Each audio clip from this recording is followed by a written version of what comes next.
NASA. There's two probes on their way out into space, and they have been traveling in space at about 55,000 kilometers per hour all this time. How far is that far? About 24 billion kilometers.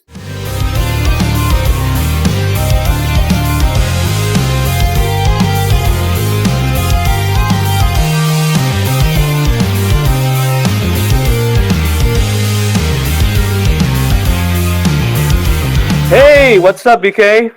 Hey, Bruce, good to see you. How you doing? I'm doing good. Hope you're doing good. Okay, I am. Thank you for asking. So, here we are, mighty people. We have a good friend of mine. Her name is BK, and today we're going to talk about my song "Spacebound" and how it relates to space and the knowledge of space science and astronomy, and further. And we have today someone who's very knowledgeable in that field. Um, I met BK a while ago. I think was it 2 years ago, 3 or 3 years ago, or something like that, through a Web3 social media called DSO. And over there, she's regarded as somewhat what do they call you over there? As a space lady or something like that? Something like that, yeah. Due to your knowledge and expertise in the field. So here we are. I guess we can start with the questions. Sure. So this is the first podcast as well. So we're going to call it Mighty Podcast. Okay. We're going to start with the first question now. So can you share with my audience here about your amazing knowledge and expertise in the field of space science and astronomy? And if you don't mind, could you explain what you do? I would love to, and thanks for asking. I don't actually work in the space industry, which is surprising to a lot of even people that know me. They think that I do, and when they find out that I don't, they're like, "Oh my goodness!" But I just have this huge passion for space, and I think Right. a lot of people are probably enamored by the idea of space and space travel. I might just take it to a little bit higher level, almost an obsession. Yeah. I've lived by NASA Johnson Space Center for most of my life. I grew up with astronauts, kids. Wow. I have a lot of astronaut friends. I climbed Mount Rainier with one astronaut, and Wow. another one helped me when I was learning to fly. And another one's just a good buddy that we have coffee every now and then and talk about space stories. Wow. I even learned to fly because at one point I was thinking, what can I do that would give me something else to talk to these astronaut friends about? What would give me something in common with them? And definitely flying is one of them, as most of them are military pilots, right? Right. Now, I'm just general aviation, but I was a crew chief for a B-17 Flying Fortress bomber, Cool. which was a really kind of a coveted position. So it was an honor and it was a big responsibility, but there's Wow. only 8 of them still flying today. So that's kind of my background. I like aviation. I like space. I've always been a strong space exploration advocate. So Right. that's kind of my background. That's amazing. That's amazing. So you are a pilot. That's wow. That's incredible. Yes. That's incredible. So okay, since you do what you do and I do what I do, and what I do is in the field of music, right? And we somehow try to make it connect. And I know that in the past that you shared that you play some instruments as well. You probably had mentioned that you played drums before and all that stuff. So let's talk a bit about that. Question number 2 would be, does music affect your day-to-day job? If yes, please explain. All right. Yes, I think you would know that it probably does. What's the joke? Without music, life would be flat. Something like that. Something like Be that. flat. And there's another saying that goes with that goes like something like this. Without art, Earth will be. If you take out the ART, will be. Yeah, that's a good one. I like that one. I haven't heard that one. I just find that, music affects my mood, which carries over into like everything in my life. It can send you back to a certain place, a certain time. It can get your creativity flowing. It can be relaxing. Mm-hmm. So a song like Spacebound, I love it. It can send you into this dreamy cosmic state, right? I mean, I feel like Spacebound is a vibe for being like part of a movie soundtrack or something. So, maybe, right? One day. Yeah, yeah. Well, that would be my hope if any movie would pick it up. That would be really cool. Yeah. Did you know that playing an instrument actually is a plus in the astronaut selection process? I did not know that. Okay, can you Yeah. explain about it? So NASA looks for well-rounded individuals, right? They want to Okay. know about people that can play well with others because they're going to be together in a closed, space for a while. And so having hobbies and those kind of personality traits like music, Yeah. they go a long way in selecting. Like a lot of astronauts play instruments. There was a Wow. band called Max Q. Max Q is an aeronautic term, but they Okay. formed in 1987. And Hoot Gibson, who is an acquaintance of mine, All right. was one of the founding members of this Max Q band. He sang and played lead guitar. And it was funny, one time he had a birthday party, about 10 years ago, he had a birthday party at a friend's hangar. And so I got my guitar and played Rocket Man for him. So yeah, kind of corny, but it was fun. That is so cool. Thank you for sharing that. And I did not know about this at all. And I'm sure probably a lot of people don't know about it either. So that is so cool that NASA considers this as something like as a plus point. So that is really cool. Awesome. Exactly. Yeah. Okay. So my next question will be, what's the most surprising thing you've learned about space throughout your learning? The first thing that came to mind is just the sheer vastness of it. I mean, Yeah. that may not actually be surprising. It's more like astonishing.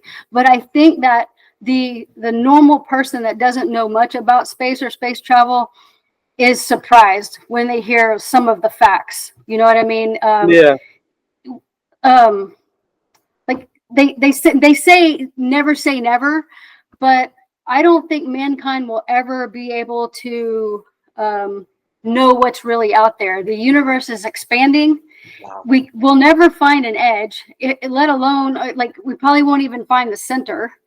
I mean, I know our Milky Way galaxy is only one of like estimated 200 billion observable galaxies, and there's theoretical calculations that put the estimate more like 2 trillion galaxies. I mean, I can't even comprehend that. 2 trillion galaxies. So we're just this speck, right? And the speed of light. I mean, this stuff is fascinating. The speed of light is about 300,000 kilometers per second. Right. That's 1 billion kilometers per hour.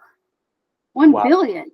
Wow. The light from the sun takes 8 minutes and 20 seconds to reach us here on Earth. So, and we can't even travel at the speed of light.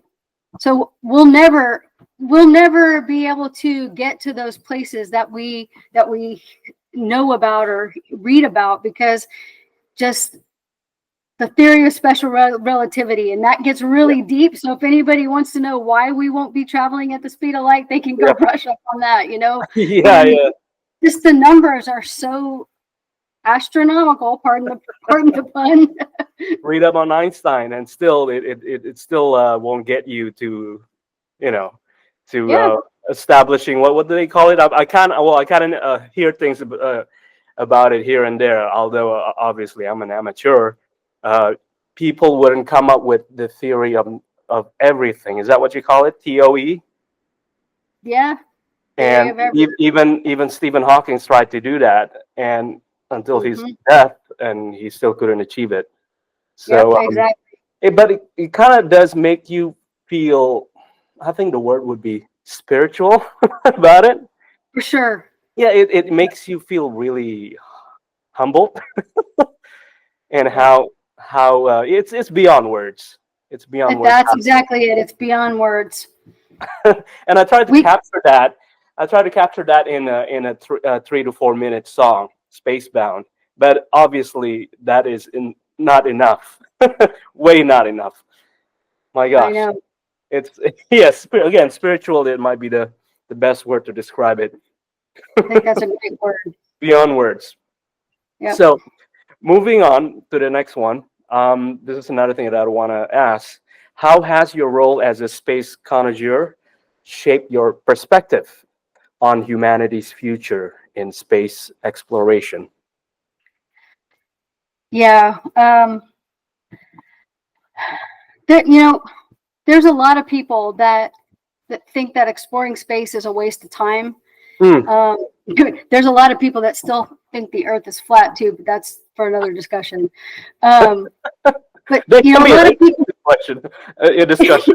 Not a Earth lot of people. people, seriously, I hear this a lot. They think we should still be learning about the depths of our oceans and stuff like Hmm. that, and we should, and we do though, Yeah, and yeah. we need to do both. And it sounds very dystopian, honestly, but humans are squandering our precious resources, natural resources. We take things for granted. Yeah. We're not taking care of the one planet that keeps us alive.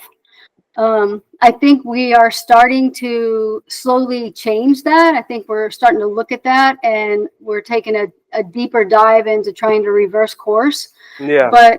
But just like the settlers in the pioneer days, we're pioneers of space now, and we have to keep reaching for these boundaries, reaching for the stars, so to speak, because these new discoveries may become the home of future generations. I mean, colonizing Mars is already in the works, right? Yeah.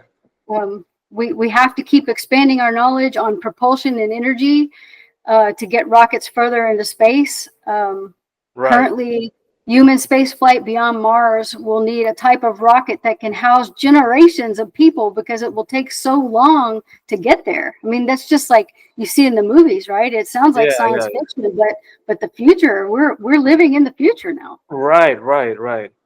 Wow, wow. How do you think how close are we when it comes to colonizing Mars? I believe that SpaceX is saying they want to do a flyby of Mars by 2026. Wow. And put humans on Mars by 2029. NASA is saying that even 2040 would be would be quite a goal, but Elon Musk has been known to push the boundaries and go beyond what we consider normal anymore. So, back when he first started out, everybody was like, "Oh yeah," but now I almost believe he can do it. So we'll just have to see. Wow, wow, wow. Wow, that'd be crazy. I don't know. Well, 2026 is pretty soon. And I 2029 is know, also pretty soon. I know. 2040 might not be that long. Well, considering hopefully we live long enough and all that stuff. Wow, it's Yeah, amazing to think about it. I know. Well, anyways, okay. So moving on to the next one. This is another thing I want to ask. You talk about the flat earther kind of thing. There are people who believes in that kind of stuff. Okay, so my next question will be somewhat related to that. What's a common misconception about space that you often encounter, and what's the real story? Okay, I don't even have to get too deep on this one because I find that a majority of the public, they don't know as much about space travel as sometimes I think that people do just because I do, but I forget that it's not, necessarily normal to know a lot. So one misconception is that the space shuttle went to the moon, and no, it didn't, and no, it can't. It didn't have that capability, right? It was built like a plane to be reused over and over the way it lands, but it had big cargo bays in order to have components of the space station. That's how they built the space station. So it only went up into what we call low Earth orbit in order to build the space station that's still going right now, right? I mean, the only way to get to the moon is with heavy lift rockets. And they carried so much fuel in order to get them to the moon that the only cargo they really had was the capsule on top that held the astronauts, right? So, yeah, I think a lot of people think that the shuttle went to the moon, and it didn't. That was one. But for the naysayers, we did go to the moon, by the way, and the Earth is not flat. And Okay, I have actually met Buzz Aldrin, who was the second man to walk on the moon. right. That is so awesome that you met him. Oh my God, yeah. Yeah, wow. and I mean, he's not lying when he discusses his mission to the moon. I mean, don't upset him because he actually punched somebody out in 2002 with some conspiracy theorists. Yeah, you don't want to do that. I'd probably be upset too if someone was telling me that my life's career and commitments to mankind were fake, right? So, gosh, yeah. Okay, so you conspiracy theories out there, pay attention to what BK just said, right? How? Come on, people, come on. I guess similar thing with you would say a similar thing to people who believe in flat Earth, in a way. I mean, I hear it a lot. Just people. I don't know what to say. Yeah. I mean, we were able to fly all the way around now, so clearly. Right. So the planet is round, right? Right. I guess that's all we have to say. It's not worth arguing about. Okay. Gotcha. Yeah. It's funny though. Still, it's still funny. Okay, cool. So my next question would be, how do you think space technology will impact life on Earth in the next decade, based on your knowledge and experience so far? Yeah, it's a great question. So companies like SpaceX and Blue Origin have come a long way in advancing space travel as we know it. SpaceX has already proven themselves as a leader in the industry, inventing the most powerful rocket engines to date, called the Raptor. They've also been able to invent a reusable rocket and booster. I mean, that's just incredible technology. I was at one of the launches when the booster actually came back, and landed in the arms of the tower. They call it the chopsticks. And it just grabbed it. I mean, it is something to see. I hope that everybody gets to watch a launch at least once in their lifetime because it's just spectacular. But back to the point, Blue Origin's like taking people up to the boundary of the atmosphere of Earth and space, which is called the Kármán line. It's about 100 kilometers up. And right now it's kind of just for the rich and famous, but I think the goal is to have, space tourism eventually.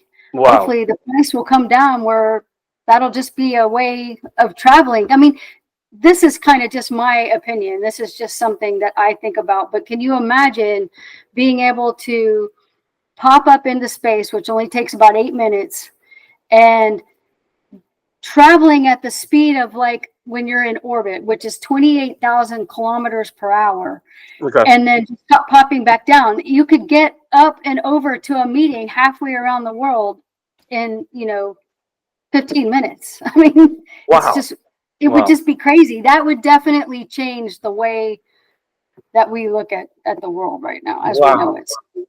Yeah, that's amazing. And I hope you mentioned about so far people who are able to do that are the ultra rich, right? And if someday that it can actually be accessible to most humans on the planet, that would be something, right? Right. Wow. Right. Wow. And I mean, so these companies, they are working on this, but I just want to add, something that's important to me is that I am a big fan of NASA, and it's just that some of their processes and procedures have become a bit antiquated, and some of the commercial spaceflight companies are showing that there are new and more cost-effective ways to do things. However, NASA holds about 70 years of expertise. I think NASA was formed in 1958, so they are known for being cautious, extra cautious, and safe. And sometimes I joke around and say they're the Department of Redundancy department. But so any of these companies that partner, like SpaceX, that partner up with NASA, humanity's going to get the best of both worlds. So Wow. Wow. Thank you for sharing that. So I cannot wait. Hopefully, I'll still be alive when that happens. Living in that day definitely. and age, that would be really cool. Okay. All right. My next question would be, what's the biggest challenge NASA or any other aerospace company faces today in advancing space exploration from your perspective? Um, if you would have asked me this question even just a decade ago, I Okay. would have said the biggest challenge is funding. NASA has always had the challenge of fighting for some of the national budget. Of course, I'm talking about the United States. Mhm. They would get like, they would fight for 0.5%. Like, that's not much at all. But the public often doesn't agree to spend tax dollars on things that they don't think are worthy. The thing is I don't think that a lot of people are fully aware of what they have gotten out of companies like NASA. I mean, scratch resistant lenses, LED lighting, GPS, camera phones. I mean, can you imagine that? Can't, like, camera phones came from, NASA technology. Right. Ear thermometers, that came from infrared technology when they were trying to learn how to take the temperature of like stars. So Okay. we got ear thermometers, cordless tools, memory foam. One of my favorites is water filtration systems. So that came from astronauts needing water during these extended stays in space. Oh. And Okay. water's heavy though, right? Think about Right. it. Think about it. I don't even know how old you are. Remember water beds, like the pad. I The remember water bed. water beds. I remember that. Yeah, they're super heavy. So Yeah, how are you gonna take all this water up in space? I mean, weight is money, right? It costs so much. You have to keep your weight down. So they had to come up with a filtration system, and they learned how to turn the astronauts' urine into drinkable water. Okay. So Okay. yes, that is absolutely true. And most people Wow. go, Wow. ew, but yeah, Wow. they did that. So Well, thank you for sharing that. I'm learning a lot as we speak here. There are things that I didn't know. yeah, so So the funding would have been a big deal, but now with billionaires at the helm, like Elon Musk and Jeff Bezos and whatever with their companies, I mean, I don't think space really has any boundaries. I think we're only limited to what our imaginations can actually invent. yeah. Wow. Cool. But it has become sort of privatized in a way. Mm-hmm. It, Yeah. right. So yeah. So yeah. That's I guess interesting how it will unfold though. I failed to mention at the beginning of our conversation that, in 2011, our space shuttle program ended, and that left us a 10-year gap of, no launches from American soil, and we had to rely on the Russians to give us a seat on their Soyuz rocket to get our astronauts to the space station. And over that 10-year period, the price just kept going up and up and up. Our hands were tied. And so I think the lack of foresight was a colossal failure in our administration's leadership. Yeah. But we got through it, and here we are. And the idea when they had decided to shut down the shuttle program was to commercialize space and put it back on the people, like you're saying, privatize it, like the Elon Musk and the Bezos, and that's exactly what's happened. And so far, it's been working really well. Okay. At least it's better now. That thing, yeah. So okay. Well, last but not least, let's talk about the Voyager Golden Record. Here we go. Yeah. And actually, I kind of heard about it like a little bit here and there throughout the years.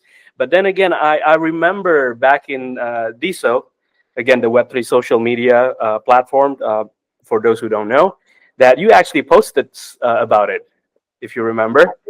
Yes. So let's talk about it. Let's talk about the Voyager Golden Record. And can you please explain about it, especially to people who may haven't heard about it at all?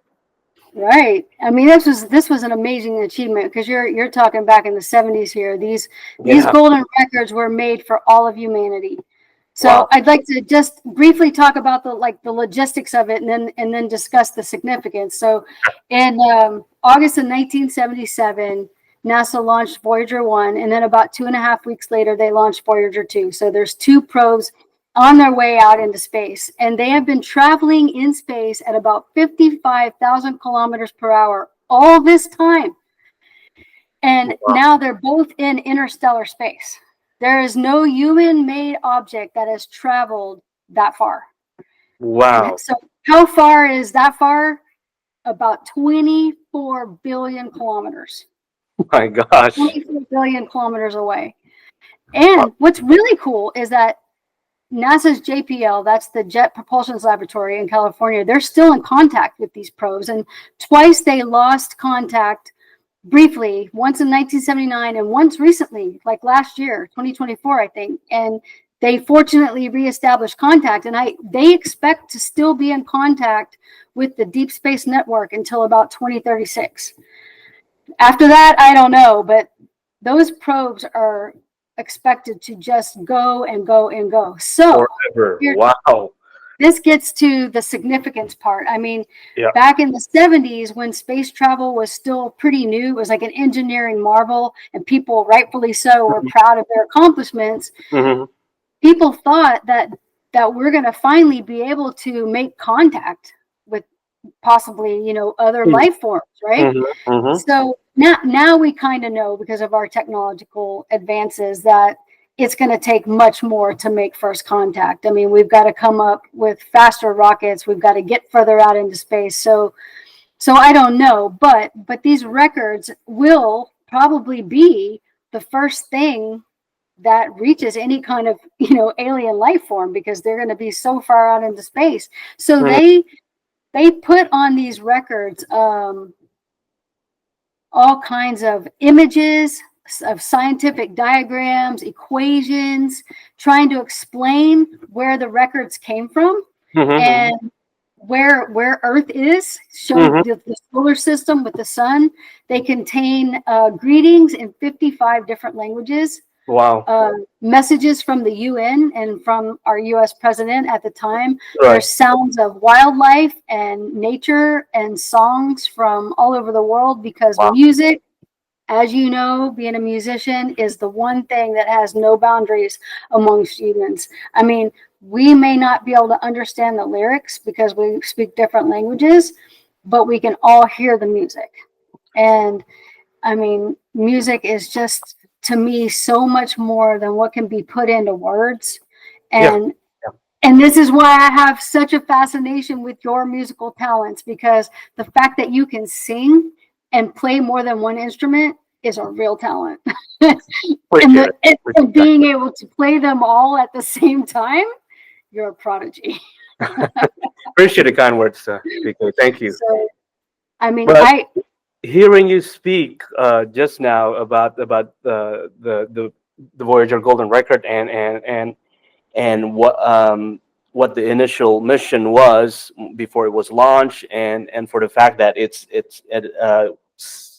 been how many years? Since the 70s, right? You said so. I'm assuming it's is it almost 60 years old since it uh, launched? Probably 50 plus something years. And yeah, I got goosebumps, to be honest, just now, just listening to you talk about it. It's it'll amazing. be It's years amazing. in 2027, right? So Right. It's really amazing. yeah, it So is amazing. as a musician, to be honest, again, I sort of was inspired by that, and before I when I was writing Spacebound, so that the Voyager Golden Record was one of my inspirations. In fact, yeah. That's what I wanted to ask you, and how that reflected your musical journey. Yeah. Yeah. So yeah, the Voyager Golden Record was one of it. It played a major role in inspiring me to write the tune, and also another thing that I thought about it was when I was writing it, there's not so much pop songs, like as in popular 3 to 4 minute songs in pop format. You know what I mean? Mhm. That talks about outer space, that talks about the theme of space explorations and stuff.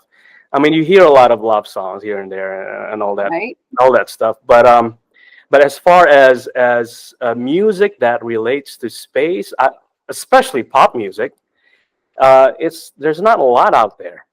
I mean, you've heard over the past like movies like Star Wars, space theme movies like Star Trek and stuff. You know, it's those movies. They are scored. The music is scored by people like John Williams, Hans Zimmer. Hans Zimmer, I think. Well, John Williams obviously scored Star Wars, and Hans Zimmer scored movies like Interstellar, stuff like that. But they're more like orchestrations. They're more instrumental, right? There are no vocals. There are no lyrics uh, at all, right? So that what kind of inspired me. If I can sort of come up with something that not a lot of people write about, but in the context of popular music. So that's what I try to achieve when I was writing it, and I Yes. think I'm pretty proud that I've done that. Yeah, you should be proud. Yeah, I love the whole kind of dreamy, I don't know. It is very cosmic to me. I don't know another word for it. It really fits the situation. Yeah. Yeah, yeah, yeah. Um, so can I ask you a few Sure, other questions? sure. Um, are there any hidden stories or personal experiences behind the lyrics? Yeah. As far as personal experiences behind the lyrics, I kind of want to use the space. This is me. Everybody, when they read lyrics, when they're singing along to a song, everybody can have different interpretations, right? Obviously, because everybody's life is different.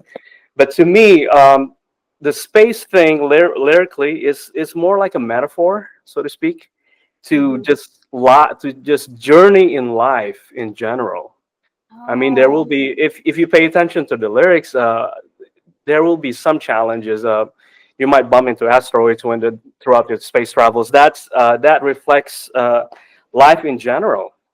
Uh, that's this journey, amazing. Very this true. journey of life. Yeah, that's so. I'm just using the space as a metaphor for somebody like me, who's not an expert in the field, obviously, but No. I've lived life. I've lived life, and I sort of penned it metaphorically using the space metaphors there for the song. I mean, I love that. Not very many humans are going to be able to actually be spacebound. I mean, that's just the way it is. So I like your Yeah, metaphorical version. That's very cool. thank you. Um, what was the most challenging part of crafting Spacebound as a one-man band? Yeah, well, I got to tell you that one, obviously, well, I play multiple instruments and sing at the same time. That's one.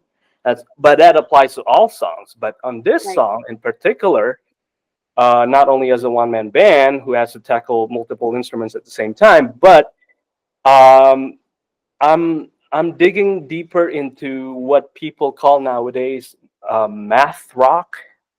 So if you notice, if you're a drummer out there, if you can detect rhythms, so it has a varying rhythms. The song does. It has odd time signatures throughout the verses, and um, and it switches to common time 4/4 signature time signatures in the choruses. So we have in the verses we have 7/8. Wow. 7/8 is a tricky time Yes, it signature to is. play, like 1, 2, 3, 4, 5, 6, 7. Yes. I just hum it in seven. That's the bass line for the Spacebound verse, by the way. So to play a 7/8 time signature, especially as a one man band, oh my God, that's so tricky. Yeah. I don't know how you do that. I don't know Yeah, how you split your brain. it's crazy.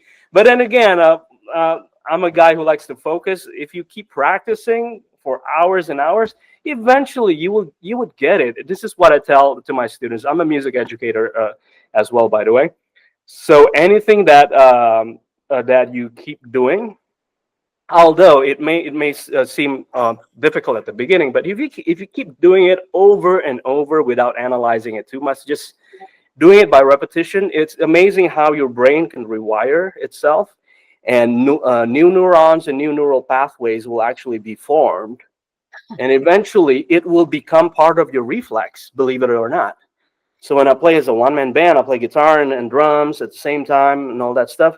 It's already a reflex for me after gazillion hours of practice.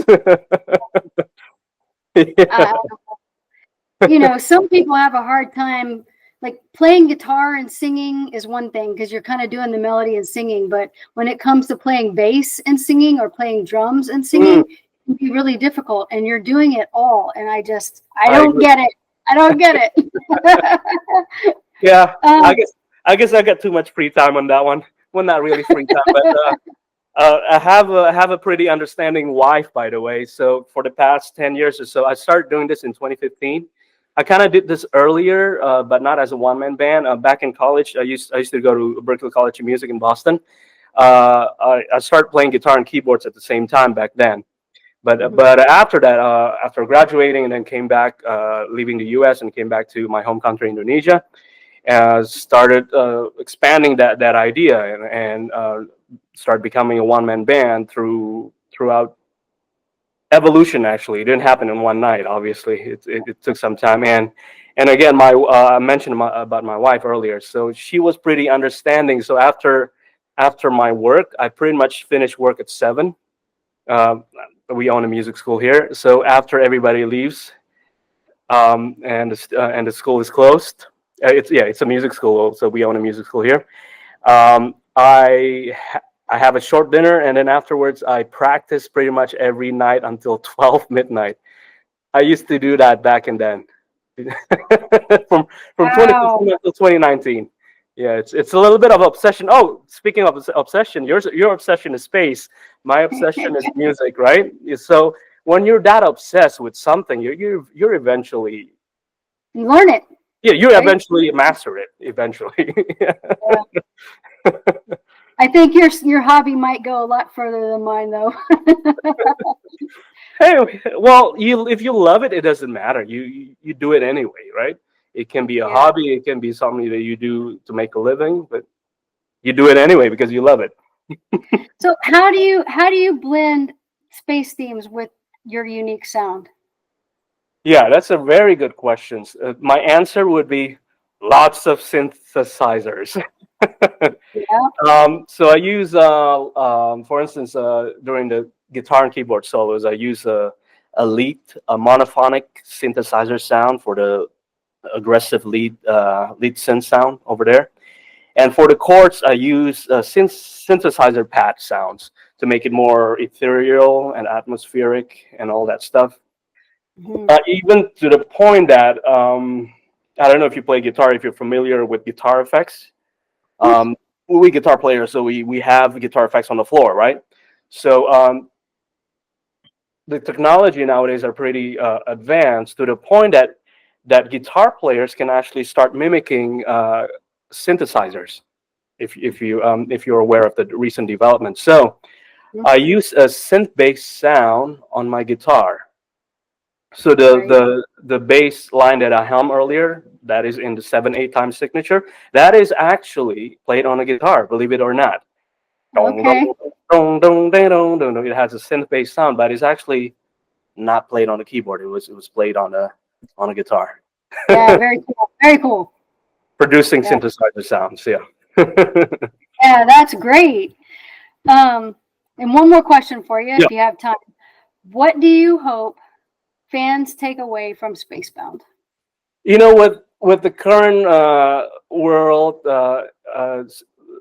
current world state and everything, I just hope everybody would enjoy. Everybody that would listen would enjoy the heck out of it. And music is supposed to be something, as you mentioned earlier, it's supposed to be something that can give you feelings, that provides soundtracks for the memories in your life, right? And I hope I can serve that to as many people as possible. Just feel good, enjoy, and feel good about it. Yeah, that's great, and I think you're on the right track with just the way you're sharing it with people. I remember when it came out, and you said, just kind of pay what you can, and if you can't, I still want you to enjoy it. And I thought that was really nice of you. Yeah, Yeah. It's what we do. We musicians. yeah. We do what Share the love. yeah, we do what we do is spread the love to with sounds. Yeah, that's great, Bruce. And I Thank you am so much. so in awe of your talent, your music, and I love the song Spacebound, and I'm looking forward to I'm looking forward to hearing how it travels. Yeah. How it travels. How far can it get? Right. Right. Just like the Voyager Golden Record. How far can it go? Exactly. So, one thing before we leave is there anything else that you want to perhaps share with our audience? Anything that you want to maybe promote or what you do recently? No, I am retired, and I don't really have much to promote. I'm like you though. I would like for everybody to just get along. Life's too short. Yes, it Be is. nice, be kind, be happy. Yes, it is. Yes. I fully agree with that for sure. So again, I want to say thank you so much for doing this. It really means a lot, and My, I wanna give you the Spacebound T-shirt that I'm wearing right now. Check this oh, that's so nice. out. Okay, it's Yeah. yours. I'm gonna send it to you. I believe that I have your address. That you purchased my first album on vinyl last time, right? So I'm gonna send this shirt as a token of appreciation for Thank you. participating on my first mighty podcast. So thank you very Thank much. you too. It was an honor. Okay, so All right. we'll be in touch. I'll see you around and take care. All the best. And Okay. as we always say it here, stay mighty. Take care.